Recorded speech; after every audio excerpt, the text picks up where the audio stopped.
right, let's get you the big breaking news that's coming in at the moment. Iranian Supreme Leader Ayatollah Ali Khamenei has addressed the nation. And while addressing a massive crowd, Khamenei has said that there are some rioters that want to please the US president by damaging public properties. In fact, he's also urged Iranians to preserve unity. He's warned Donald Trump to focus on problems within his own country, adding that the Islamic Republic will not tolerate mercenaries for foreigners. The Iranian Supreme Leader has addressed the country, remember, as Tehran enters its 13th day of deadly protests that have claimed at least 45 lives so far.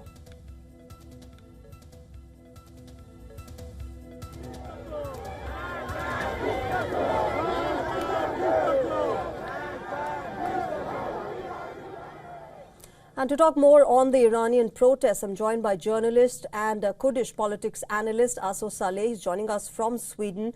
Mr. Saleh, thank you very much for sparing the time and talking to us at WION at a concerning time in Iran. There have been many protests in the past in Iran, but what is so unique about these protests? Thank you for having me. Yeah, there are several important points to consider regarding the recent protests, actually. First, these protests began in Tehran, the capital, something we have not seen in the past usually, but maybe during the Green Movement 2009, but not as usual. Traditionally, protests in Iran have started in peripheral regions that face deeper political and economic marginalization, like Kurdistan, for instance. In the early days, the regime attempted to frame these demonstrations as limited labor-related protests. That is why they were even discussed in state media, and some figures within the system criticized the economic situation. However, the reality is that people in Iran are facing a wide range of accumulated crises. As a result, the protests quickly expanded and began to reflect broader demands. For instance, in Kurdistan, in my region, these protests also raised national and collective rights demands, which have long been central issues for the people there. Yes. Mr. Saleh, it's interesting that you say that the regime and the Iranian government have been branding these as protests that have been influenced by Western countries. And I'm going to come back to this a bit in some time. But I want to understand from you, since you understand Kurdistan well, how do you see these protests panning out in the various regions, and what do they signify? Yeah, as you know, for more than a century, Iran has been governed by a highly centralized system that has denied non-Persian people their basic national, cultural, and linguistic rights. As a result, in regions like Kurdistan, these national demands have always been a top priority. Over nearly 5 decades of rule by the Islamic Republic, Kurdistan has resisted in many forms, for instance, armed resistance in past, and to sustain popular protests.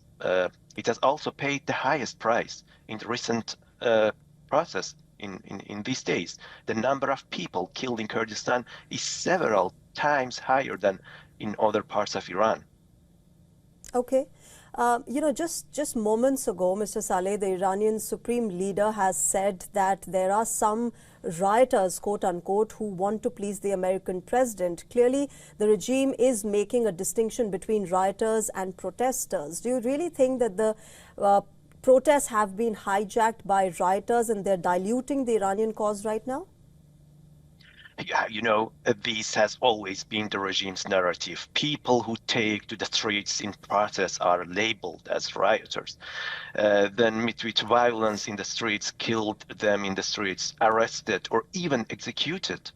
What we are actually witnessing, however, is a society driven by deep frustration and accumulated injustice and inequity. People return to the streets again and again for different reasons, whether it is rising fuel prices, as we saw in 2019, obligatory hijab 2023, or maybe right now increasing costs of basic goods. like you say, a number of Iranians and people from your community, the Kurdish community, have said that Iran has backed, in fact, they have blamed the US and Israel for these protests happening in the country. But do you think that there is a possibility of an attack by America or Israel, as is being, talked about in the last few weeks? It's very difficult to say and predict. I don't believe that is the case, as I see as a journalist right now. At the time when we are witnessing widespread protests inside Iran, it appears that the United States and Israel are not seeking a direct military confrontation. Instead of spending vast financial resources and maybe risking human lives, they seem to be exploring less costly and maybe more pragmatic options, whether through pressure, negotiation, or indirect path toward change, maybe regime change.